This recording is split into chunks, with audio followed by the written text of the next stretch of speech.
Namaskar. I would like to start with thanking you for being here for the 95th time over 25 years and sharp on time at 10 o'clock in the morning. We are starting, we have this meeting of starting on time and ending on time. It is indeed a delight to have a lot of our fellow travelers with us who have seen the meaning of Scotch with us for this time. As you're aware, Scotch started off in 1997. That was the time when the word inclusive growth, financial inclusion, etc. were not in fashion. From day one, the agenda of Scotch was mainstreaming the marginalized. The reason for that was that I am myself a child of the reform process. I started my life as a bellboy. I used to lift bags. And come 91 reforms, Indian economy opened up. And somebody who was not even properly educated like me and was, just a mere menial kind of a worker, also grew as the Indian economy grew. And as a payback to the economy and the people who have been instrumental in these reforms, whether they're economic reforms, social reforms, digital reforms, so on and so forth, I became a reforms historian. And I have, on the contemporary reforms of India, I have published 20 books by now. And most of these books draw from success stories such as yourselves as to, in your little ways, in your organizations, in your government, what is it that you are doing? I recall the time was 2013. It was September 2013. Mr. Modi was not even the prime ministerial candidate announced at that point in time. And there was a statement made by a very senior opposition leader saying that the knowledge of Modi ji on economics can fit behind a postage stamp. So Mr. Modi had called me to Gandhinagar, and he said that, since I have been studying governance across India for so many years and so many states, including the state of Gujarat, what is it that I think about it? And I said, sir, I think your knowledge is as good as anybody else's on economics. Your approach is different because you believe in inclusive economics and inclusive governance. And thus came out the famous book called Modinomics in February 2014, which was released by Mr. Arun Jaitley then. I recall Dr. Sujit Bhalla was there on that panel, and shortly after that, history was made. So while I have been capturing this, I am an eternal optimist, and I believe India will become a 30 trillion economy by 2047. It would also be a developed country with high income.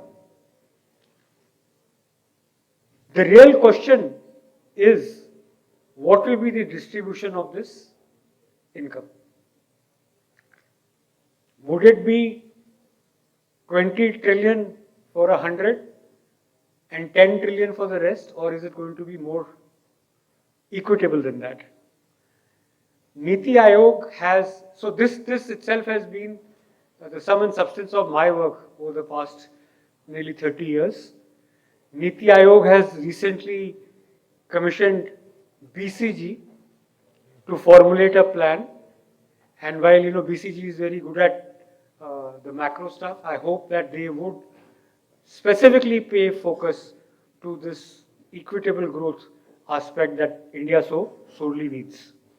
In the spirit of Sabka Saath, Sabka Vikas, I believe what India needs is a job generative growth, a spatially dispersed growth, an equitable growth, and a sustainable growth.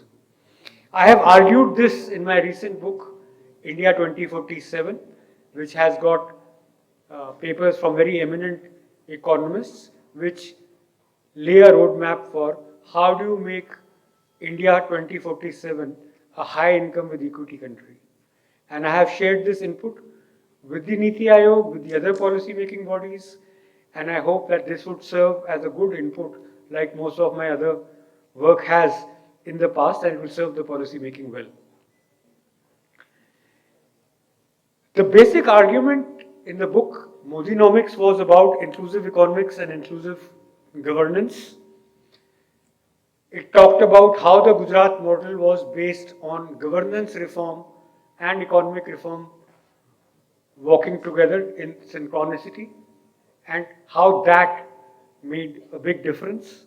So when Mr. Modi took over, and so that was a subject that was not very well understood at that point in time, and Modinomics, the first official account of the Gujarat model as a book. So when Mr. Modi took over as Prime Minister, the question then was that how would the Gujarat model pan out nationally? And I started doing a series of books picking from the basic principles of Modinomics and saying applying them to a national perspective. So my first book, which was released on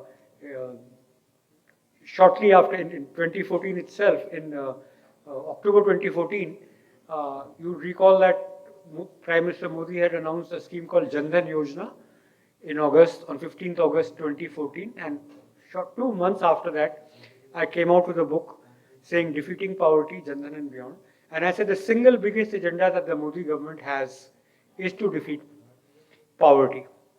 It set a roadmap for poverty alleviation through well-targeted interventions. The results of several of these things like direct benefit transfers, credit outreach gap has been reduced by 12% in this time period. India has become a universally backed country, and there has been a significant deepening on most financial parameters. Though the spatial distribution aspect of it is yet to be examined, but I think this is one area which can be counted as a success of the Modi government. I, of course, have a very senior panel who would have their own views on this.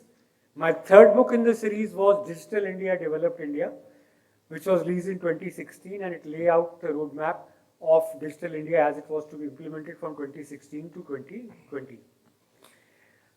Whether it is things like the JAM Trinity, success of UPI, enhanced level of digitalization, most of the country moving to digital transactions.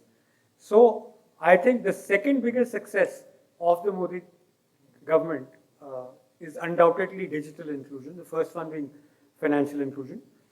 And that is something that this panel would also possibly look at and comment on. My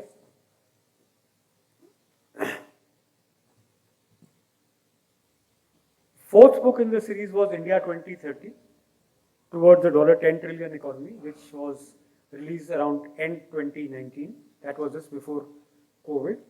And it, for the first time, set out this imperative of what I mentioned, spatially dispersed, equitable, job-generative growth, in an essay by none other than Dr. Indira Rajaraman, who put together the macroeconomic factors that could make this happen.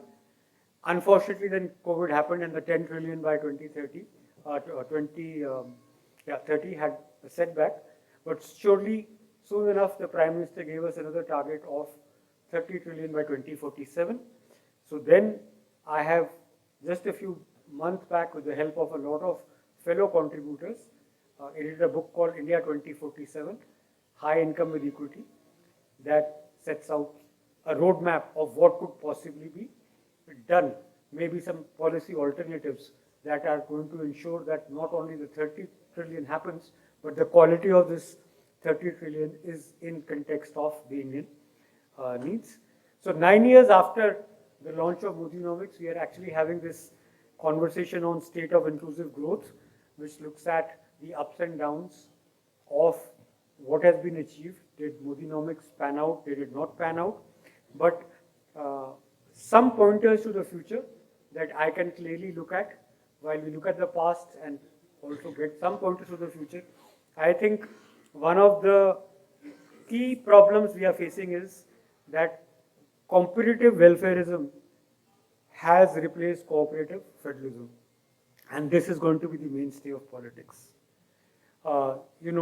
Very recently, freebies was a dirty word. Even RBI said so much of freebies are being given and all that.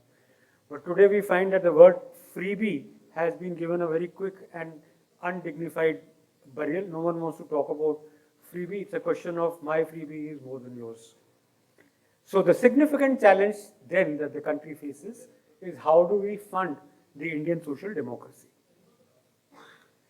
The cost of failed capacity building and lack of equitable growth is welfareism. It is hundreds of more times expensive than having done the real hard work of development, although the time cycle that it takes is much longer. Most regulators wish to discuss something other than financial literacy. They don't want to discuss what it costs to make people financially literate. They don't want to discuss what is the cost of credit outreach. They do not want to discuss what is the cost of livelihood linkage. We have seen in the recent past, not just the recent past, almost like a 2-decade cycle of NBFCs being the villains, and then regulator coming down very heavily, and then clamping down on capping on the interest rate, and the end result of that was that the credit could not reach where it was required. Credit was reaching the reached, not the unreached. Now again that cap has been removed, and we are back to a regime where the interest rate is 24%, and one hears noises about it being too high. No one gets into why it takes 24% to lend.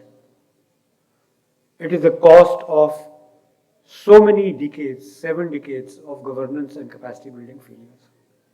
And you don't really expect NBFC to foot that bill. So where will this money then come from? If you don't want it to come from, to be charged to the person of the last mile, 24% sounds very high. So one example that I can think of, and I've proposed this in the past, is a universal financial services obligation fund. Let the entire financial sector put a percentage of their profit or turnover in a fund, which is given directly as an interest subvention. No ifs and buts, clauses, this, that, and the other. If you're lending to the last mile, here is 5%, draw from universal financial services obligation fund, and let the last mile also borrow at 17-18%. From an era of center being the torchbearer of growth, starting 91 reforms, and states following quite a distance behind, today we find that states, quite a few of them are becoming champions of reforms and growth and equity. But their challenge again is that welfareism is the key calling card, and so where is the fiscal headroom? And post GST, there is hardly any revenue aspect, any revenue generation area that the state has got left, except they actually have to work heavily on end user charges and make them more realistic and get people to pay for development. So the key problem in all the 3 areas that I mentioned is money. While all these things are very good, we need to do it, but where is the money? And I hope this panel will help me understand this better. Last but not the least, I am normally considered a Cassandra of sorts because I predict bad things that are going to happen. And one of the bad things that may happen, I had predicted crypto, I had predicted gaming, and in the same series, I think fintech is next. There is a fintech bubble forming.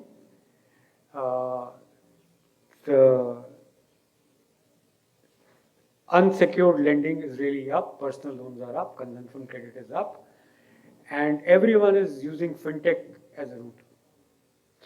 Believe me, I mean, if the norms that fintechs are following to give credit and taking bank money through NBFCs, if the banks were themselves following, India would have been financially included 20 times over. It is that prudent regulatory regime and the tightrope balancing that has been crucial for airdropping credit and prudent risk management. And I think with In the past year, everybody and his uncle being a cheerleader of fintech and, even regulator very heavily getting associated with it. I think finally they have seen the light of the day yesterday or day before when they have come down a bit on this area, but I think a lot more needs to be done. Having said that, consumption credit is a real problem in India and there have to be innovative ways found. Will that money come from the banking system? Where will it come from? I don't know. Maybe the session on financial deepening today will throw some light on it. So this full day conference deliberates on a 360-degree perspective and will hopefully return meaningful and action-able recommendations as always.